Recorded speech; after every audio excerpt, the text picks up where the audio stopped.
As they said in the film, Back to the Future, where we're going, we don't need roads. Oh, Brad, what have you done now?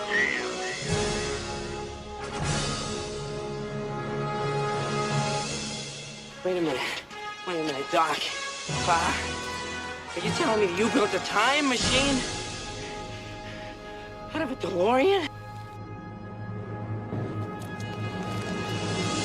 My calculations are correct. When this baby hits 88 miles per hour, you're gonna see some serious shit.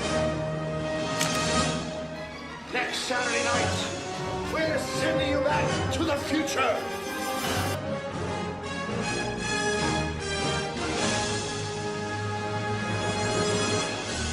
Hello, everybody, and welcome to Back to the Future, the podcast, the only podcast looking back in time at the greatest film trilogy of all time, Back to the Future. I am your friend in time, Brad Gilmore. Welcome back to the show, guys. I hope you have had a great time. Today on the show, I welcome a friend of mine, Jack, from Theme Park History. On this episode of the show, we talk about theme parks in general, but we spend a good deal of time talking about Back to the Future, the ride, which Jack, who is a theme park expert, mainly a Universal Studios theme park expert, Jack says that the Back to the Future, the ride is the greatest theme park ride of all time. In the history of all theme park rides, this one, Back to the Future, is the best one. So I'm going to share with you our entire conversation about Back to the Future, the ride, and theme parks in general. I think if you're a fan of Back to the Future, you're going to be a fan of this conversation overall. So enjoy. This is Jack from Theme Park History. We talk Back to the Future, the ride, as well as Disney and Universal Studios. Enjoy. Hello, everybody. Welcome back to the Brad Gilmore Show. We got a special guest joining me right now. He is the host of the popular YouTube channel Theme Park History. His name is Jack. Jack, how you doing, man? I'm all right, Brad. Thanks for having me on the show. That's the first time somebody has actually done that intro for me, so I have a big smile on my face right now. Well, you know, this is your first podcast interview, right? It actually is, yeah. So to be honest, I am a little bit nervous about it, but you know, gotta jump in the water sometime. Well, you know, just make sure that nervous energy just, have them all line up, all the butterflies line up and fly straight. But let's talk here for a second about your channel. It's really incredible what you've done. There's so many YouTube channels out there, so much content being created on a daily basis, an hourly basis, really. Your channel is less than 9 months old and already has over 500,000 views. That's a pretty incredible run to start a YouTube channel in January and already have such great numbers. Let's go through just kind of the process. What made you want to start the channel Theme Park History? Well, it actually stemmed from getting a gift last Christmas. I'm a pretty big fan of Universal Studios theme parks, specifically Universal Studios Florida. I've been going there since '93 when I was 4 years old. So as a gift, I received a pamphlet from Universal Studios Florida from my sister. It's a 1989 version of it. So this is actually before the park even opened. So I was looking at it, and you're seeing all the artwork for the old attractions, so Confrontation, Jaws, Back to the Future. And I remember the rides. But I was more curious about what actually went through to create the attractions and why did the attractions close. So when I started to go on YouTube and check online, there was never ever videos dedicated to Universal itself. So I decided, since I really am a big fan of the park, that maybe somebody should actually make those videos to actually cover the history, break down what went into the ride and why the ride was actually created. And, like I said, it's been an amazing 9 months, and I never imagined at all that I would be where I am right now.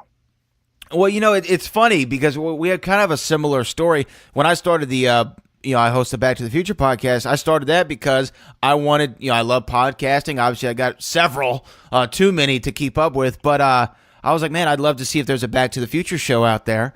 So, after some searching, I found none. So I said, well, hell, might as well start one myself.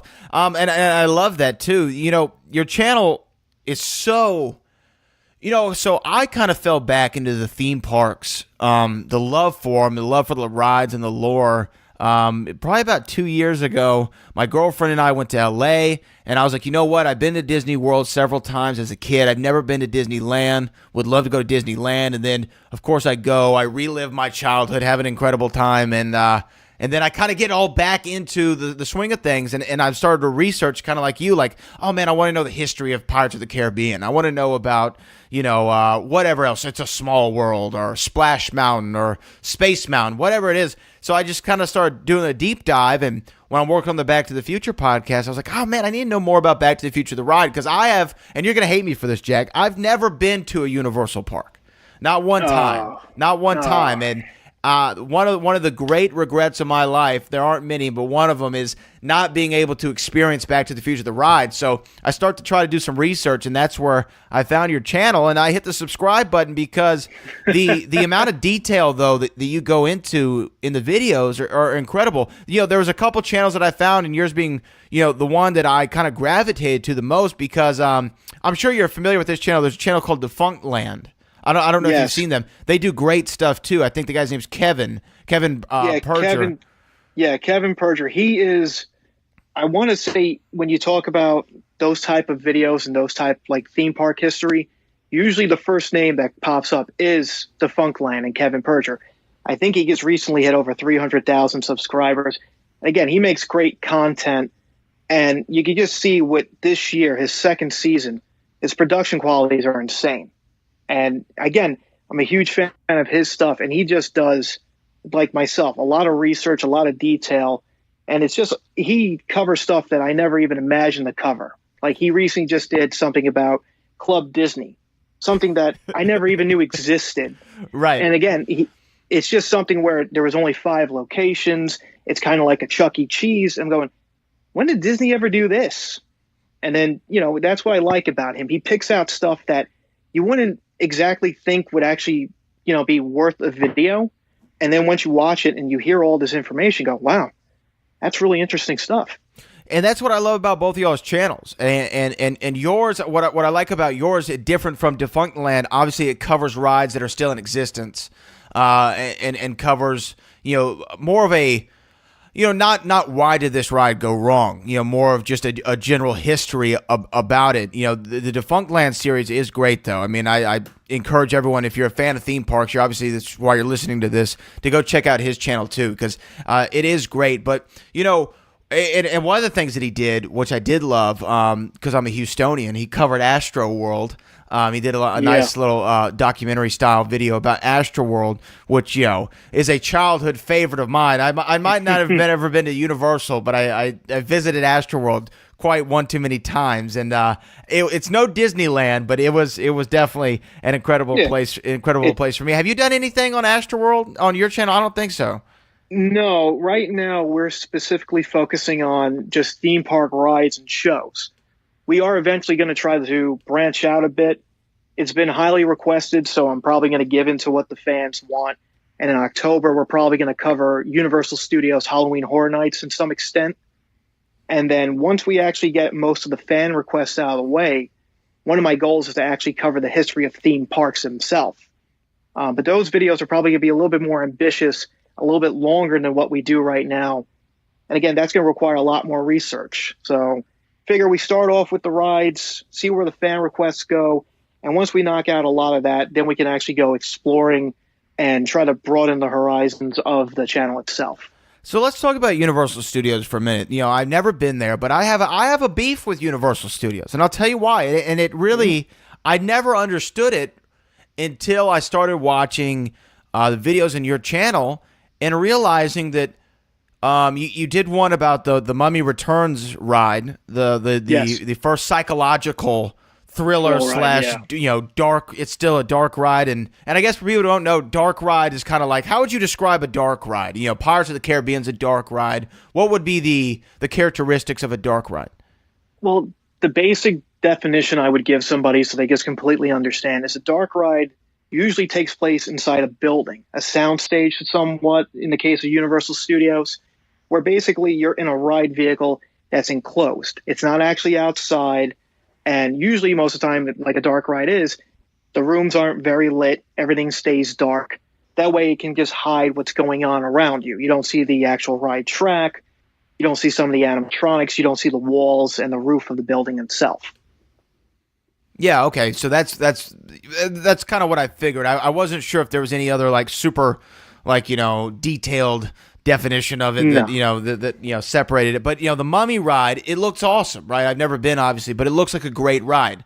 It's incredible, but you had to shut down a beloved attraction in order to open this ride. And that seems to be something about Universal Studios, that they hold no ride, no ride is exempt. Nothing is held sacred. They'll tear anything up. I mean, we talk about the E.T. ride, gone. Confrontation, gone. Jaws, gone. Back to the Future, damn it, gone. Replaced with The Simpsons of all things. What? How do you feel about Universal? It's you love the park more than any other ones. You said you're a Universal guy. How do you feel about, essentially your home team having no love for the stars that made them? As a fan of the park, it does disappoint me. All the rides that I grew up with in the 90s, except one, which is the E.T. Adventure at Florida's park, they're all gone, like you said, and they've been replaced with attractions that many people feel are not worthy successors. So the Simpsons ride is the best example. I don't think it's a worthy successor to what Back to the Future was. But from a business standpoint, it makes sense. Universal knows that they can't compete with Disney with the old attractions that they have. So their plan has always been, how are we going to draw people in? I know. Let's start bringing in all these movies and these franchises that are very popular with people right now. And then eventually when they don't become popular anymore, we'll just wipe the floor with it. From a fan standpoint, I hate the idea, but I understand if they kept rides that were based on movies from, let's say, the 70s and 80s, I don't know how many younger generations are going to care to come to the park for something they've never even seen, where they haven't even heard. I know, but at the same time, okay, here's a great example. I think one of my favorite rides at Disney, Splash Mountain, right? Splash Mountain is based on the characters from The Song of the South, a controversial film released, I think, in the 50s or something like that by Disney. Brer Rabbit, Brer Bear, these are characters that I think that even as a kid going to Disney World, I had never heard of. I didn't know. I wasn't aware of this property at all. I wasn't aware of this IP. But you don't see Disney just, getting rid of Splash Mountain because people don't know the characters, or revamping it and making it, I don't know, whatever mountain, Cars Mountain or what have you. Or I know they just did the revamp of the Tower of Terror ride, which not a lot of people are happy about. But Disney, that's kind of a few and far between type thing, at least in my opinion, or at least from my research. So why Universal say, I don't know. I mean, just like Back to the Future, a lot of people regard that as one of the best theme park rides of all time. And I think if you get a classic like that, I don't know why you'd want to move away from it, just because, and especially back, 3 years ago, Back to the Future was, again, the biggest thing in the world. That is true, obviously, for the 30th anniversary, 2015 was a big deal. Yeah. And I agree with you on that. And to say what the difference between Disney's rides and Universal's rides are, I tend to hear it more from Disney fans that the rides are considered classics, that there's something that they're timeless, they're fun experiences. And I kind of say it can go the same way for Universal. I also want to say that Disney can get away with it because for most of their parks, they have the extra space to actually build new attractions while keeping the old ones intact. Universal, in both of their parks, they don't really have much real estate anymore, especially like for Universal Studios Florida and Islands of Adventure. In recent years, when they built Diagon Alley and they built Skull Island Reign of Kong, they're actually going to where they used to have employee entrances and places like that. So I kind of feel that it's a decision that if they could keep Back to the Future, they would have. But they realize that they don't have the real estate space to do so. And I can understand that. I mean, that definitely Universal has always kind of been second to Disney as far as getting to the location and establishing themselves as the dominant in that field, right? I mean, in Orlando, obviously, when people say Yeah, a of theme course. park Orlando, you think Disney World. If you think theme park LA, you think Disneyland. And obviously, they were there first on both of them. What do you think, though, if you had to say, once again, as a Universal guy, I'm more of a Disney guy, but as a Universal guy, if you had to say, like, you know, what would be Universal's biggest difference from Disney? I would say it's always been who they're targeting. It's really been more of their rides being focused on young adults and teenagers, kind of being thrill rides, especially when Universal Studios Florida opened up in the 90s. You can see the difference in a ride like Confrontation and Jaws and Back to the Future versus, like you mentioned, it's a small world where Peter Pan's flight. I don't think an 18-year-old, and again, this is my opinion, they don't mind going on Peter Pan's flight, but somebody like myself who was like 13 or 14, I was more excited to go on something like Back to the Future because I watched that movie. I knew what that movie was, and I was really excited to experience something from it. But it's always been the case where you've seen them kind of target more of that young audience, the young adult audience, I should say. That's changed, though, because they've obviously put in Harry Potter, which kind of appeals to all age groups, and things like Minions as well, which is more focused towards kids. Yeah, well, but at the same time, you don't think that because the thing about Disney is even the rides that I think are, I don't know, the ones that are more geared to children are still loved by adults because those adults rode those rides. So I guess it's just Disney has that long run, right, of these classic attractions, be it Haunted House, Pirates of the Caribbean, Space Mountain, Splash Mountain, It's a Small World. These are staples, I guess, in theme park history. And they've had a long time to, I don't know, make themselves known to the general public as opposed to Universal that's had a shorter run as far as the history of the parks goes. Yeah, exactly. I guess that's the best point where, you know, somebody who rode Pirates of the Caribbean as a 10-year-old and then goes back 20 years later with a kid, they're going to obviously take them to Disney because their memories of that ride, you know, are fun and exciting. They had a good time as a kid, so let me take my kids there. For Universal Studios, the IPs and the movies that they use, for the most part, you know, I love Back to the Future, and I think the franchise is great. I love Jurassic Park. Jurassic Park and Back to the Future, their appeal could be the children, but usually it's always been to me like, you know, teenagers and everything else like that, you know, older adults. It wasn't until like a couple of years ago when Back to the Future, the 30th anniversary, like you mentioned, I started to see younger people starting to care about it, but only care about it because, hey, it's the 30th anniversary of something. And the only reason most of the people I was kind of seeing paying attention was because of the release of those Nike shoes, the automatic laces. Right. Where people are like, oh, wow, Nike made these shoes all of a sudden. What movie is that from? I'm going to go check that out. Right. So, right. And, you know, Jurassic Park, I saw it as a kid. I saw it when it was re-released for the 20th anniversary a couple of years ago. And that was the first time I saw parents going to the movie theater taking their 5 and 6 year old kids. So, you know, it's this thing where Disney, the movies, the rides, the shows, the characters, you could show them to 5 or 6 year old kids because that's the appeal of Mickey Mouse. You try showing a 6 year old, like, you know, a Tyrannosaurus Rex, they'll probably start crying. Yeah, so it's all, and again, I'll take my kids on the T-Rex and on Jurassic Park, and they'll be fine. But I know how it is with some parents. They go, well, you know, my kid's watching television. I'd rather have them watch Mickey Mouse, Donald Duck, Goofy, than, you know, Velociraptors and Biff Tannen and everything else. So, and I get it. I think it's just kind of what your preference is more than anything. But when you talk about Back to the Future, the ride, let's talk about it just here for a minute. I never got to ride it. I've watched several videos of ride films and footage and what have you. Walk me through the experience as a Back to the Future fan. You're a fan of the films, you said, getting on the Back to the Future ride. Walk me through the quote. Walk me through it all. Like, how was that as an experience? The experience at the time was something that hadn't really been done when it first opened up. For those who don't know it, It's considered a simulator ride. So basically, you're in a ride vehicle with a giant screen in front of you, and whatever is happening on the screen, your ride vehicle is mimicking. For me, it's one of the best experiences I've had on a Universal ride because of the way it's presented and the way you're actually in the ride vehicle.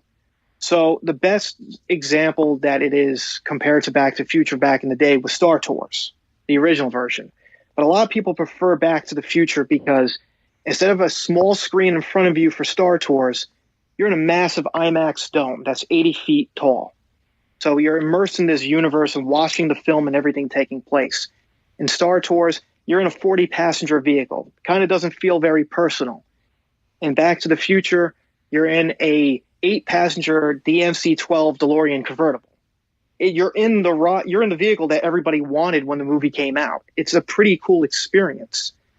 And while I've enjoyed the ride as a kid and as an adult, it's always been an experience for me to just be able to, hang out with Doc Brown, stop Biff Tannen, go back in time, go to 2015, come back to the Cretaceous period. I always thought it was a really fun experience. And as a movie fan, it seems to be all the theme, like it was a thought out experience, right? I mean, they thought about it and they were trying to figure out what is the best way if Back to the Future did continue on. Doc Brown returns on the Vernian Express, essentially, and if the story were to continue, this is how it would continue. And that's kind of what I've always liked about themed rides that are after film properties, is when they, instead of just a retelling of the story, which a lot of, and I think Disney is pretty much, they do a lot of that in their parks, especially with their, iconic animated features, whether it be Peter Pan or Snow White or whatever. It's more of a retelling of the movie than a continuation. And I think that's what was so good about the Back to the Future ride, or at least what I can tell from people, is that it was a continuation of the story. So it was something that even if you had seen the film a million times, like someone like I had, you have not experienced this particular story. And that seemed to be what a large appeal was about it. Would I be correct on that? Yeah, you're correct. Most fans will say it's kind of a mini sequel to the original trilogy. It's not canon in the universe. It's not like you need to know what happens in the ride to actually experience the entire movie series. But it's a nice story. If you really like the 3 movies, why not check out the ride? Because it has characters you relate to. It has a story similar to those 3. And basically, you become the hero instead of Marty McFly. And I always thought that was pretty cool. And like you've mentioned, most of Universal's attractions are that same way, where it's like it takes from the movie, but it's not a retelling of the movie itself. It incorporates stuff from the movies that you remember. Jurassic Park River Adventure, it's something that was cut from the movie itself, but it's the same type of idea where you're on a boat trip, you're inside the park, it's fully functional, and just like the movie, everything goes wrong. Nothing goes according to plan. In the case of Back to the Future, Doc Brown wants you to help him with an experiment. You travel through time and you deal with Biff Tannen. Yeah, I mean, it's just exactly what you want. But you bring up Jurassic Park, and I wanted to talk to you about this ride too, because the Jurassic Park ride seems like, at least from what I've learned about it, what I've watched as far as ride footage, seems to probably be one of the favorites at the Universal Studios park. So that River Adventure looks incredible. I mean, the theming looks so good. The animatronics are good, especially with the dinosaurs that spit the venom out at you, and it looks right. Kind of real, and the big drop, the Tyrannosaurus, everything looks great about that ride. But it seems to be another ride that they're going to shut down for retheming, to appeal to the Jurassic World franchise. How do you feel about that, being a Universal guy once again? They're revamping another one of the classics. When the news came out, I despised it because I think just like Back to the Future, Jurassic Park is a classic attraction you shouldn't change. Right. But compared to when it first opened in 1996 to its current state now, it's hurting. Most of the animatronics don't work, but they're not fully functional. The ride needs a lot of TLC. And unfortunately, if this is going to be the way it gets it, I guess it has to be. But that's for Universal Studios Hollywood. There's been a lot of rumors about what happens to the one at Islands of Adventure, the one in Universal Studios Japan, the one in Universal Studios Singapore. And the rumors state that eventually all of them might actually change over to Jurassic World, because the contract that Universal Studios and Michael Crichton had is that they have the rights to the naming of Jurassic Park up until a 6th movie. Afterwards, all the naming rights to Jurassic Park go back to the Michael Crichton estate. So it's in limbo right now. A lot of people feel that once this next movie comes out, you're going to see a lot of change because Universal won't be able to keep in its parks the name Jurassic Park. I don't know if they can come to an agreement to not change the rights and keep paying Michael Crichton's estate to actually keep using the name. But from what most people have told me, that might not be the case by the time, I think 2021 is when the next Jurassic World movie comes out, that we might actually see all the rides change over. You know, you just kind of hinted to the fact that you might have some sources. Have you kind of become a member of the community with this channel, with the theme park history? Do you have your insider information that you can get? Is that something that you've kind of gained throughout this process? Well, I won't say I know anybody in particular. I've always been part of the forums around theme parks, especially the ones in Universal. But also the information I just pointed out to you is people actually were telling me that in the YouTube comments. Like, hey, I know the ride's closing down because it needs to revamp and it's part of Universal's plan, but also all the rides might change eventually. And people are sending me links to the articles. And so I think that's one of the benefits, too, of doing all this, is that sometimes I can have a conversation with somebody in the YouTube comments and they'll tell me something that I didn't even realize was actually happening, or something that just came out. And you're like, well, by the time we released the video, obviously new information might have popped out and we obviously can't include it. The power of the people, Jack, the power of the people right there. Now, for me, my favorite ride, I've always said, was the Haunted Mansion at Disney. When I was a kid, that's what I always said. During my most recent visit to Disneyland, I think I've changed my opinion, and now it's Pirates of the Caribbean. But I think that the thing that they have in common, aside from being dark rides, I think that the theming is so great. When you're walking up to the Haunted Mansion in Disneyland, you see all the tombstones, you walk through the actual mansion, there's the hall, there's the dome that you're in where the pictures elongate, and there's so much great theming. And the Pirates, it's the same thing. What, in your opinion, makes a great ride?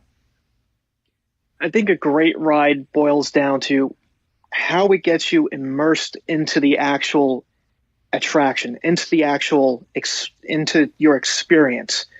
There are rides where you basically just wait online, you go on, and that's it. But like you mentioned, the Haunted Mansion, the moment you walk up on it and you see the mansion and its environment, it puts you into a mood. It can creep you out. You can get excited for it while you're going through the queue. Like you mentioned, all those effects taking place. And then when you get to the ride itself, if it can immerse you in what it's trying to do, I think that's what makes a great ride. Disney's always been known for that. They obviously go above and beyond, whether it's their classics or things they just opened up like Toy Story Land, where you feel like you're obviously in Andy's Playroom and everything else like that. That's what I've always really liked about Universal. You're waiting online and they're trying to tell you a story. Revenge of the Mummy, you're on set for a brand new movie and all of a sudden things are going bad. The curse is real. Jurassic Park, you're on the island. You're about to visit the park. You're doing everything according to plan. It's a perfect boat ride. Things go bad. Confrontation. We're in the city. Here comes Kong. We're going to evacuate you. And then all of a sudden you're dealing with him twice. So to me, if the ride can tell a story and get you, have you feel immersed in that experience, then I think it's a very great ride. What ride to you, though, has had, Disney World, all the Disneys across the, globe, all the Universal attractions, even Kings Island, Astroworld, all of them that you've done your research on, what ride has the best theming overall? If you had to give that gold medal, I know it's a tough question, but if you had to give that gold medal to one ride, what ride is just completely immersive, the theming from the moment that you walk up to the quote all the way throughout, even into the gift shop, what has the best theming? That is the toughest question I've been asked in a long time. If you're gonna say which one gets you in it I think right now it's Harry Potter and the Forbidden Journey, because you walk right up on Hogwarts. You're in Hogwarts. You're meeting Harry, Ron, and Hermione. You're seeing the places they're in. You get on the ride and you're part of the action. And when you get out, you're right back into the gift shop where they're selling you wands, books. To me, that's probably the most immersive experience I've had at a theme park, because you feel like you're there. And it's just the level of detail and the things that are in that area. You just feel like I'm actually here. The things I saw in the movies, the things I read in the books, I feel like I'm actually part of, what I grew up with. And I've heard so many great things about Harry Potter, the Diagon Alley, the whole nine. Is that one of the just overall the Harry Potter land at both parks, Universal, Hollywood, and Orlando? I've heard that it's probably the most incredible. They pull off some of the most incredible imagery, the trickery, the illusions that are available throughout the entire land are just next level attractions. Would you say that that's probably, I don't know, is that going to go down in Universal history? Is that like the best thing that they've produced in the past, I don't know, decade or more? I would say yes, because of the actual area that they've been working on. They are able to do this where they make Diagon Alley feel like you're actually in Diagon Alley and you can't see the rest of the park. So you're actually basically feeling like you're there, like you're actually part of the movie. Same thing with Hogwarts and Hogsmeade. You're in the area. It's very hard to see, Jurassic Park to your right, or to see the Lost Continent in front of you. So you're looking all around. It's like, okay, it feels like I'm actually here and that I don't want to leave. As far as will it be the best theming they do? Probably, but once Super Nintendo Land opens up, I don't know if maybe they're going to get the actual the award for that. And what right now is planned? Because that's one of the most interesting things I think Universal has done in a while. Obviously they had access to the Harry Potter films and getting that license for their theme parks, but getting Nintendo, that it opens up, I think, so many probabilities and possibilities with the theming that you can do, the rides that you can do, the interactive rides, the attractions. How big of a get is that for Universal? That's probably the biggest they've gotten since Potter. As far as how big it will be, I don't want to say it'll be more popular than Potter, but I think Nintendo, everybody knows who Mario is. I think it's just a draw in general. And I know it doesn't really fit into the theme of Universal Studios because they've been focusing on movies, but they've gotten to a point where I guess they feel like, whatever we can get into the park that's popular, even if it's not a movie franchise, we'll take it. And to be honest, I think it's been something a lot of fans for Nintendo have been waiting for a long time, because they've never really had a proper theme park or a proper ride dedicated to any Nintendo character.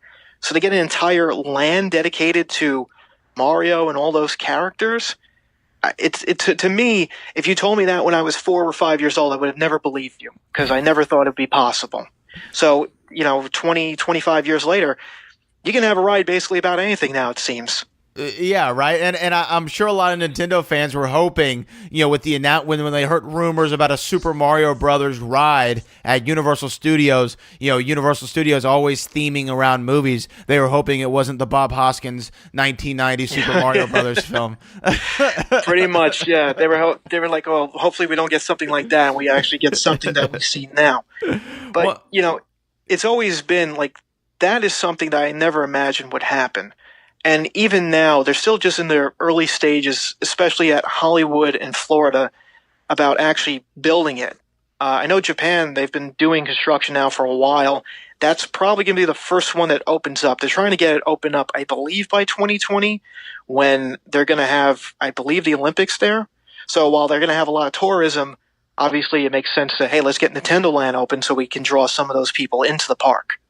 Yeah, no, obviously that makes sense. It's kind of now a battle, as it always is, between Universal and Disney. Star Wars Land, of course, opening up. I know a lot of fans are excited about that. Now you have Super Nintendo Land coming through. So many interesting additions to the theme parks here in the States and around the world. One of the rides that Disney recently opened one of the attractions, and it looked incredible. I don't know if you've been able to go down there or not. I know it's rather recent, so I'm probably going to guess not. But that Avatar that they've opened, the Avatar Land in Disney, looks just incredible. Yeah, I've had coworkers who've gone down there for vacation with their family, and they said it was amazing.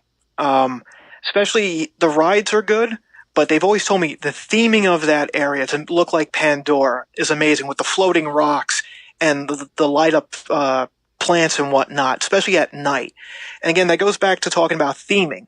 You can have a great ride, but if the whole area is immersed into that universe, especially in the case of Avatar, it looks amazing. And it kind of seems to be the thing now that Disney is doing, which I applaud them, where you're taking something like Star Wars Galaxy's Edge, taking something like Toy Story Land, taking something like Pandora, and you're building a universe around those attractions. I just feel that more immersive experience, it just makes for an overall better time at a park. Yeah, and that's kind of why I've always loved Disney. I've always felt like they've gone next level with the theming. Whenever I was a kid, when I went to Disney World, I was in the Animal Kingdom, or if I was in the Magic Kingdom, wherever I was, it always felt like I wasn't in Florida.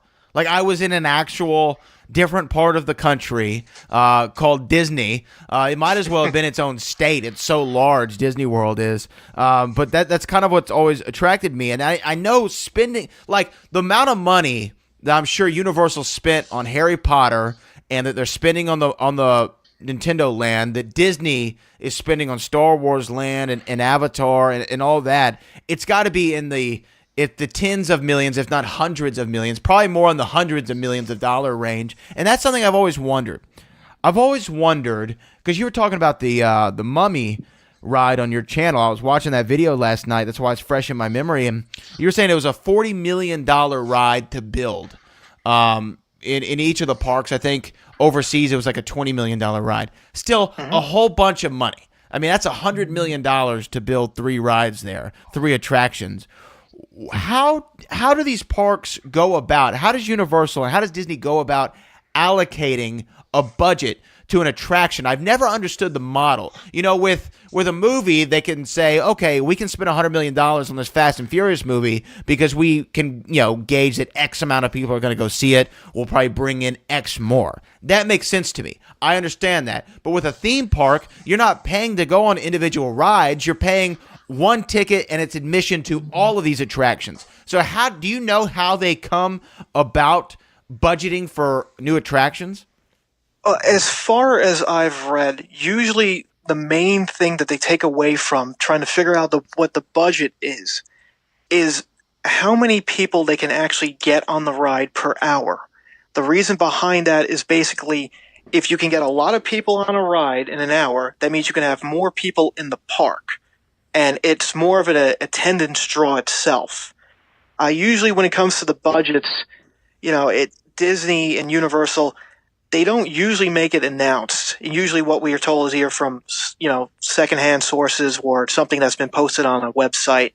But what I've taken away is that usually they figure out, okay, if we have a ride that can seat 8 people and we have 12 vehicles, that's 96 people every ride, 4-minute ride, we could fit maybe 1,300, 1,400 people in an hour. How many people can we actually get in the park at a time? Okay, so then we're going to focus and say this amount of money is going to work for that. But usually what happens is that most of the theme park rides in Disney or Universal, it could be 40 million, they'll always go over budget. It's never, ever whatever they say it is. Back to the Future in Hollywood is the best example. They were trying to open it at the same time as the Hollywood version on a $40 million budget, but because of foundation issues, they actually had to delay it 2 years, and it cost them another $20 million. Oof. Yeah, so, it's these things where you can have an idea, you can say $40 million, we'll work with what we can do, we'll see if we can find contractors that work within our budget, and, in the case of Disney, they've been very ambitious about their rides, but usually because of the budget, they usually cut stuff out where things don't make it to the cutting room floor. And, sometimes that's a shame because there's some really good ideas behind it. But usually, from what I've been told, it's how many people you can actually get on a ride per hour, and then they try to figure out from there what the budget should be.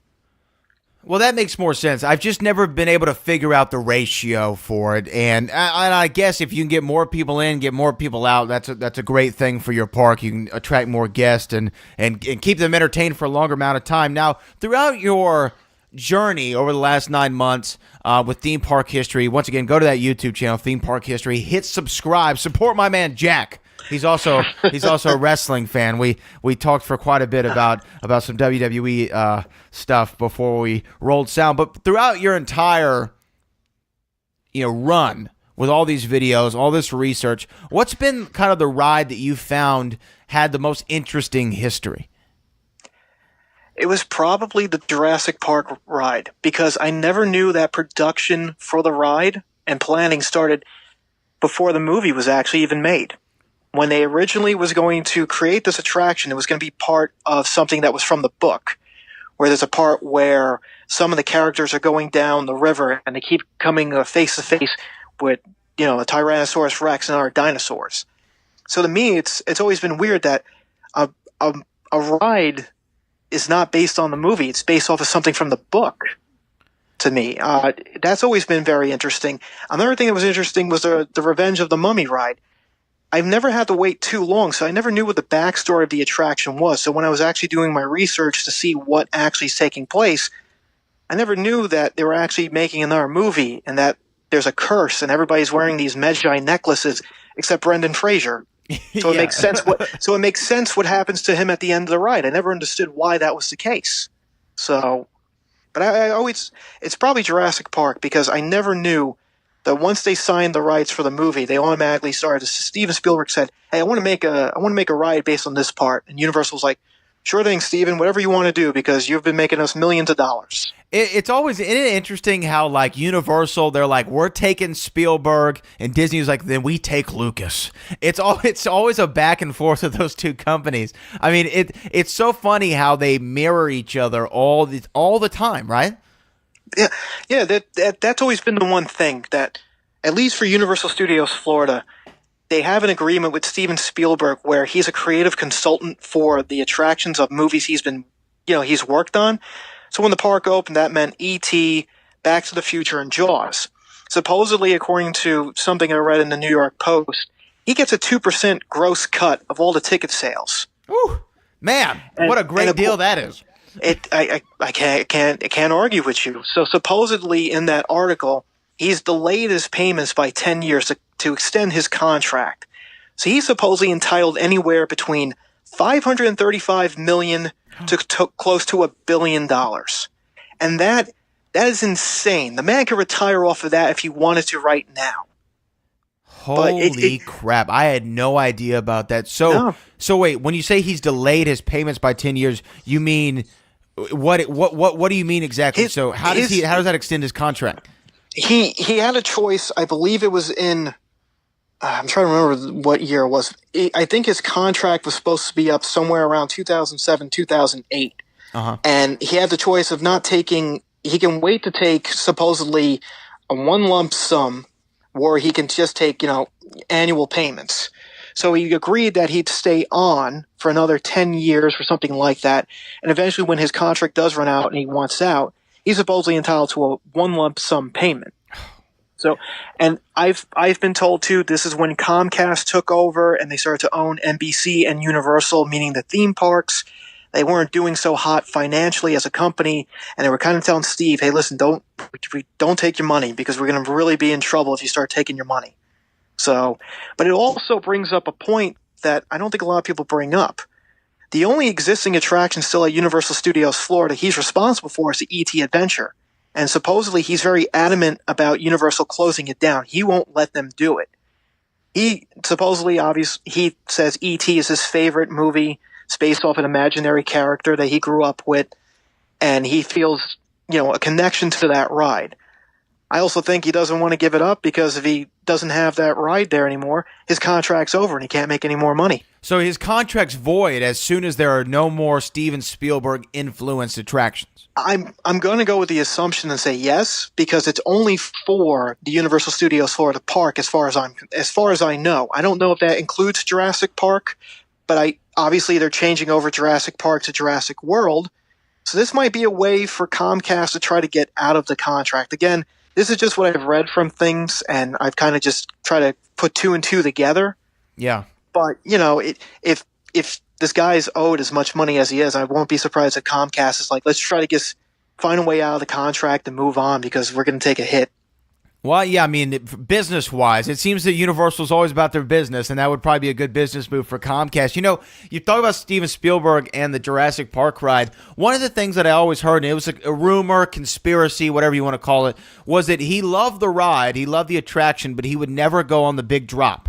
That he would stop before the big drop and he'd get off the ride. I don't know if you've ever found that out to be true or if you've ever heard that. I've only heard rumors of it. I've heard that he's actually gone to the top and he's been asked to be let off numerous times. So I don't know. There's never been photos of him actually being wet getting off the ride. So maybe it is true. I've also heard rumors that on the opening day of Universal Studios Florida, when he was on the Jaws ride with his family, it actually broke down. He was stuck on the ride for 3 hours. So he never tends to have good luck on any of the rides he's involved in. Well, was Jaws one of the biggest blunders in theme park history? I would say so. I don't know how you go through all of that work into the ride. You have problems with the original version, and you don't fix it. And 3 months into its run, you're shutting it down for good, and you have to spend 2 years to rebuild the ride brand new. To me, that entire first year for the park was such a disaster because none of their major attractions worked properly. They were constantly breaking down. They had to constantly tweak them. And then one of your major attractions closed 3 months into its run. And, we talk about Back to the Future, how good of a ride is. If Back to the Future wasn't as successful as it was, Universal Studios Florida might have been in a really bad spot. Back to the Future brought attendance levels up at that park. It kind of rejuvenated interest into the park because everyone knew after that first year, those rides work. Why am I going to go back there? And then once word of mouth came out, hey, Back to the Future is a really good ride. It doesn't break down. You'll enjoy it. People started to come back. Yeah, I mean, when you look at the history of that Jaws ride, I think there was even a lawsuit. A guy fell in, to the water when the Jaws shark attacked, and he was over by all the electronics. It could have been a really, really, really bad day at a theme park for him. The best part of that story, I think, according to the lawsuit, is that when they pulled him back in, the people on the boat were clapping because they thought it was actually part of the attraction. So, I mean, and I love that. That's probably the best because you feel like, oh man, I'm really part of this ride. This is really I'm in the movie. It's like I'm riding the movie. Somebody's going to get eaten by the shark and we saved them right now. So yeah, that if true, that's why I love people. People always make me laugh. But you talk about these rumors or conspiracies. One of the rumors / conspiracies I've always heard was about Disney. And that, it was said that Walt Disney's remains were buried in the center of Pirates of the Caribbean because he died during the making of that attraction and he had a great affinity for it, filmed a, Wonderful World of Disney special about the ride before its opening. Have you ever heard that? Is there any validity to that? I've heard that rumor, but it's usually it's one of those urban legends, Right. It's something where I don't want to say yeah, but that just doesn't sound like something. Again, plausible. He really did love the park, so maybe there's a part of him buried there. I doubt it though. I'm pretty sure somebody would have dug it up by now, or they would have tried to look for it, whether it be employees or people visiting the park. That's something I've heard, and I'm just like I don't know if that's true or not. And when you talk about Disney World, Disneyland, I always love about the kind of the hidden parts of these parks, right? In Main Street USA and Disney, Walt's got an apartment above the firehouse, or in the Matterhorn, there's the basketball court. Which I've looked up trying to find pictures of and found some stuff. I don't know if it's real or not, but it looks like it's real. The basketball court in the Matterhorn. What are some of the hidden secrets of these parks that you found the most intriguing? Well, when you're talking about secrets and Easter eggs, some of the most interesting ones are actually they pay tribute to their former rides. So we didn't mention it in Revenge of the Mummy, but we did mention it in Confrontation. There's a tribute to Kong. There's a golden King Kong statue in the treasure room for Revenge of the Mummy. And I think there's an E.T. statue as well for the Hollywood version, because obviously it replaced, Revenge of the Mummy replaced E.T. Adventure in Hollywood. I've heard a bunch of other things too, but I think it's not really a secret, but for me, one of the best well-known secrets is at Islands of Adventure. There's a bridge, and there's a stairwell to go up and actually stand on the bridge, and you get a great view of the park itself. Now, in the last couple of years, actually, because they've had so many people going up there taking photos and whatnot, I think Universal actually locked that gate so you can't go up there anymore. But, other than that, it's just for me, it's been Easter eggs here and there and trying to pay attention to certain things that you might have missed on your first ride and then realize on your second or your third or your fourth, depending on what ride it is. Yeah. No, I always love, going back and seeing, oh man, I see the hidden Mickey there, or I see this little Easter egg here or there. What do you think, though, as far as you talk about, the E.T. ride? We talked a lot about the Mummy ride, surprisingly, but the Mummy replaced E.T. What has been, the Simpsons replaced Back to the Future? What has been like the weirdest replacement for a ride? I have a contender. I have, the Twister ride was replaced by Jimmy Fallon Raced Through New York. Like, what's been like the strangest replacement or revamp of a ride? Probably, I agree with you on Fallon, but I mean, I've always had this, I won't say it's hatred, but I've always had a very dislike for Shrek 4D for replacing Alfred Hitchcock. Yeah. Because I actually enjoyed that attraction, and as I've gotten older and I've actually watched the movies, you have more of appreciation for what Alfred Hitchcock did. So, as a kid, not being able to experience it, and for Shrek 4D to still be around, I mean, I think that attraction opened up in 2001. It's way past its due, and yet it still stands there, usually just mocking people. So, I think at that park, that attraction, they always assume that's the next one to go. If an attraction's going to close down, it should be Shrek, because its story takes place between the first and second movie, and that's like 15, 16 years ago. Yeah, and it's like 8 movies ago. Pretty much. The franchise that just will not die. No. But, I think the Jimmy Fallon one is interesting. I've always had an affinity for The Tonight Show, but when I heard Universal was opening up a Jimmy Fallon ride, talk me through that one. Is that a popular attraction for a lot of people? I think a lot of people weren't happy with the choice of Jimmy Fallon. It's not that they don't like Jimmy Fallon. That's everybody's opinion. I've always been a Conan O'Brien guy. But I think it's like when we mentioned with Nintendo.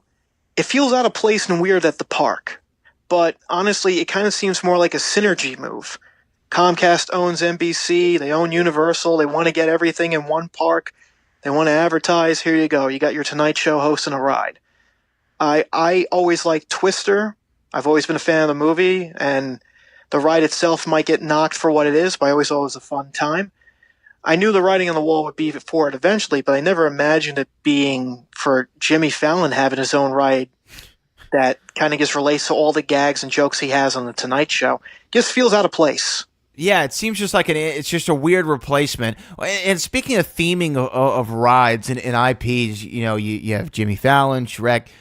What has been like some of the strangest, IP tie-ins in theme parks? I think from what I've kind of looked at, Kings Island had a lot of really strange tie-ins. There was like a Face-Off tie-in and all kinds of weird stuff. What about for you? What stands out? Well, the thing about Face-Off and whatnot, that's when Paramount actually bought Kings Island, and they wanted to make a Paramount action zone. So they made a Top Gun ride, a Face-Off ride, a Wayne's World ride. That's probably it. Wayne's World having its own roller coaster has always been the weirdest. I think it's called the Hurler. It's just like a whole area is themed to Wayne World. I'm trying to think right now what might be the weirdest theming for a coexisting. Wayne's World's got to be up there. I'd never hered of that one. Yeah, it's actually, I think it's at the same. I think it is at a Kings Island. Well, it was at Kings Island. I think not that I'm against it, but really people are not happy with the theming that it's going to be Guardians of the Galaxy showing up at Epcot. They don't think it fits. Yeah. It does not fit what Epcot is. It's going into the Future Pavilion, which is supposed to be about like education and learning. And a lot of Disney fans are not happy. It's kind of getting the same backlash that Tower of Terror at Disney California's Adventure is getting. Yeah, Because people- I think we talked about it earlier in the podcast. They've rethemed the whole ride, and now it's all Guardians of the Galaxy. Yeah, it's part of a bigger plan. That whole area, they're closing down A Bug's Life, and they're going to make it some type of Marvel superhero land. So you're going to get a Spider-Man ride. You're going to get an Avengers ride. So for Disney, that is a big coup for them because they now are finally putting in stuff that's making them a lot of money at the movie theater, and they're now having a reason for people to come visit the parks. Not that they wouldn't already, but now you're going, you got a ride based on the Avengers? I'll go on that. I literally would travel to California to go on that. So Yeah, and it makes sense. I mean, those properties are like the biggest properties in the world right now. That and Star Wars are making the most money, and they're both owned by Disney. So, I mean, it makes sense for them to do it. But once again, like that, when I heard that, because I was at Disneyland, I didn't get to ride Tower of Terror while I was there, but I saw the Tower of Terror when I was at Disneyland over there in California Adventure, and I was like, oh, you could hear the blood-curdling screams coming out from the elevator shaft, and now to think that it's been replaced by the Guardians of the Galaxy, which I love the movie, don't get me wrong, but I just wish that, especially with all the real estate that you mentioned that Disney has, I just don't know why you go the revamp route with a classic attraction. yeah, I agree with you on that, especially Tower of Terror. That ride basically saved that park at a terrible opening. They needed something to draw people into it, and that's what the Tower of Terror did. And to many, that's the iconic attraction from that park. So to change it over and put a Marvel skin on top of it, people call it what they see it. They see it as a cash out. They can see it as a reason for people to go to the park. But you know what I will say, again, this is not from a fan, this is from a business point. If you got something that's making a lot of money somewhere, why not get it somewhere else? Bring it to your parks. And again, the general audience isn't somebody like you or myself who follow theme parks. It's somebody who's curious. They're going to take their family on vacation. Why should I go to Disney California Adventure? Oh, they got a ride based on Guardians of the Galaxy? My kids love that movie. Let's go there. Yeah. No, it makes sense. Now, are they going to retheme the ride at Disney World? As far as I heard, no. And if they did think anything good. like, if it did, they got any rumors of that, people be there with pitchforks and knives ready to stop them from doing it. Because most people at Disney Hollywood Studios, that is the attraction. That is the one that people say they should never replace it. And I agree with them. I've been on it. It's a fun experience. It's something different. It's based on a classic series being the Twilight Zone. And it kind of just fits into that entire area that they have for the park. So if you're going to replace that, you're most likely going to have to replace the entire area around it. And it just seems like more of a headache.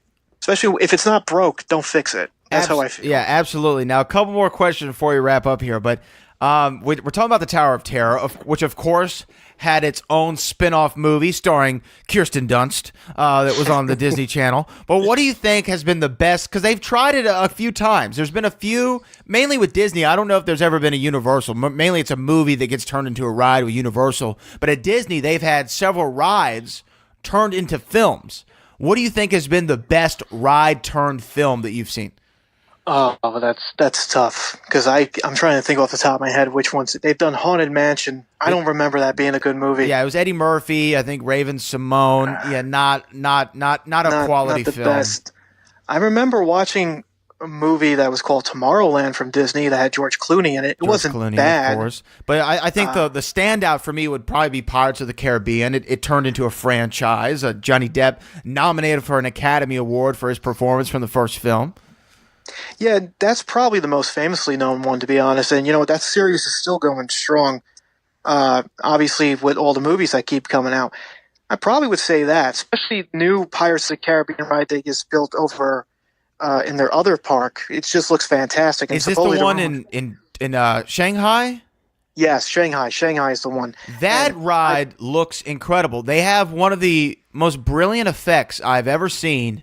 I've watched ride footage from that Parts of the Caribbean ride, and there's a lot of kind of video walls and in 3D kind of 4D animation going on, but there's this beautiful effect that they do with Jack Sparrow, he's on the Black Pearl, and then the Moonlight shadow gets cast, and right in front of your face, this animatronic turns into a skeleton. And I cannot figure out how the Imagineers pulled that one off. It is to me the best effect they have done in like 10 to 15 years anywhere in any theme park, because you're right.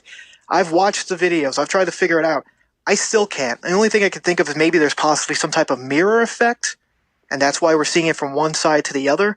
But I agree with you where there's that transition from Johnny Depp being the pirate to actually going to Skin and Bones is so impressive. The entire ride is so impressive that it's something that I'm surprised that they haven't actually tried to bring it over here yet. But I'm pretty sure it's the same thing where if it's a classic attraction, they don't want to really change it because they know they'll really piss off the people that constantly come to the park. And you know what, though? Like, when you're talking about updating and revamping a ride, I think the way that they did Pirates of the Caribbean probably has been handled the best, right? Hey, Jack Sparrow, super iconic character that came out of this ride, essentially. We made this ride into a movie. He was the main character, super popular character, nominated for an Oscar. How can we build in an animatronic into the ride? And, let's have some Davy Jones in the ride. Let's replace some voices. Instead of a full facelift, they just, tweaked a couple things. I think that's a nice way to do it without pissing off too many hardcore Mickey Mouse fans.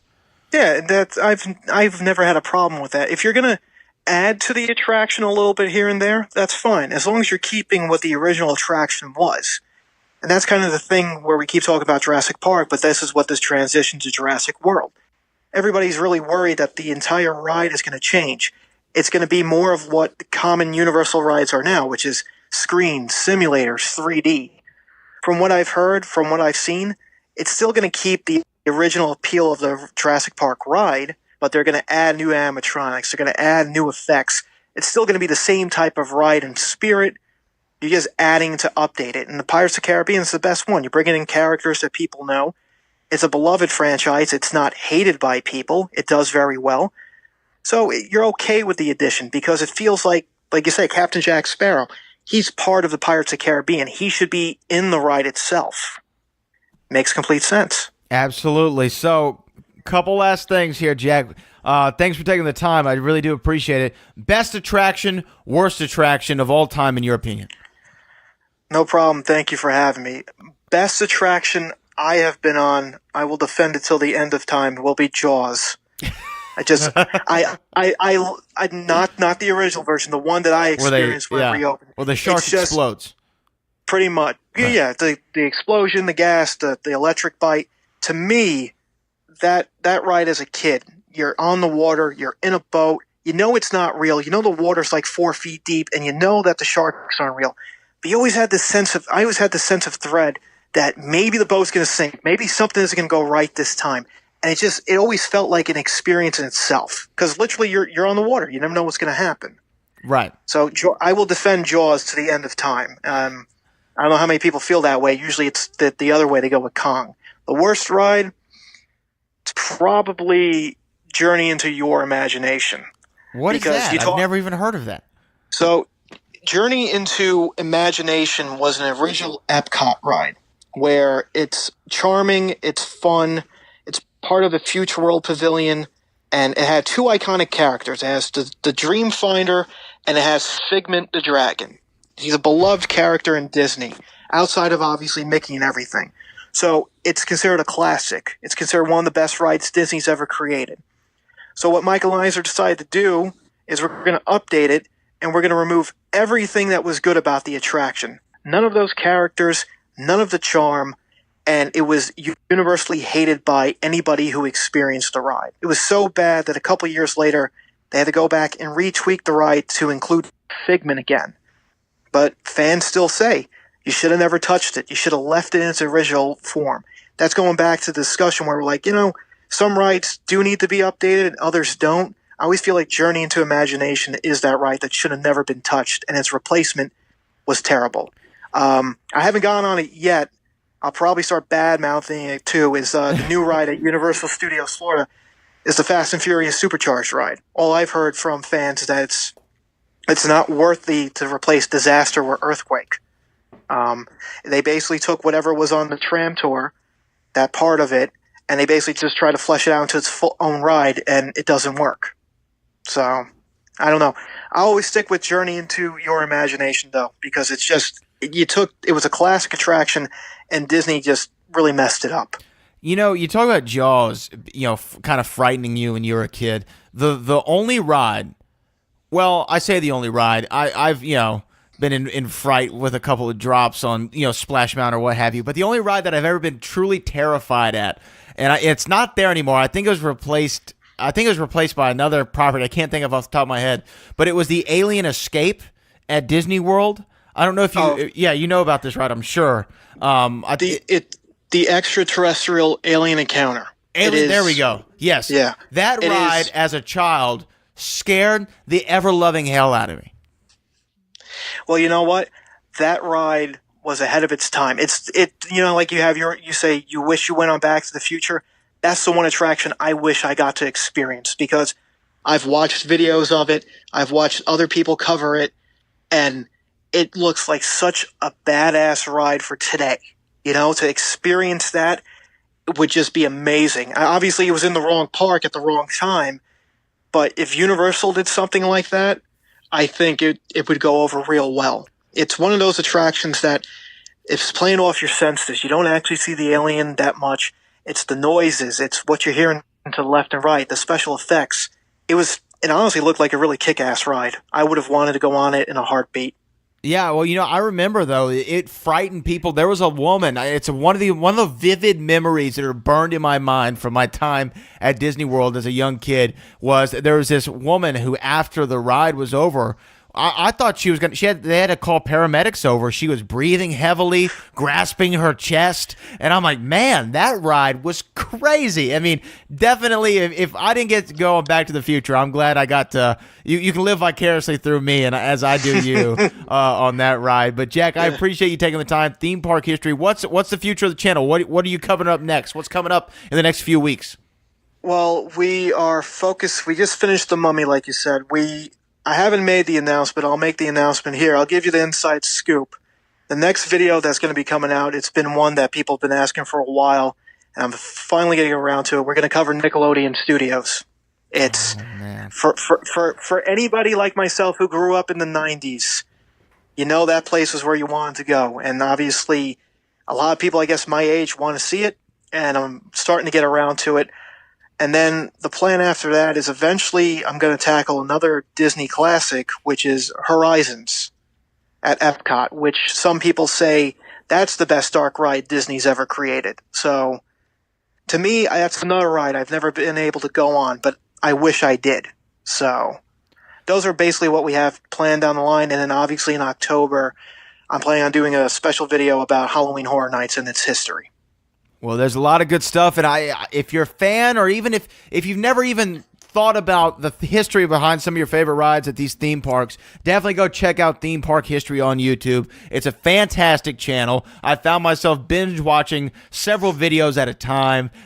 Jack does a great job of laying out all the content, all the history, everything you need to know. And follow him at Theme Park History on Twitter. It's at TPH YouTube. TPH YouTube. I'm sorry. Yeah. So at TPH YouTube on Twitter, and make sure you go subscribe to the YouTube channel. Once again, over 500,000 views in less than 9 months. Incredible. Jack, I appreciate you taking the time, man. Thank you very much for having me. Love talking to you.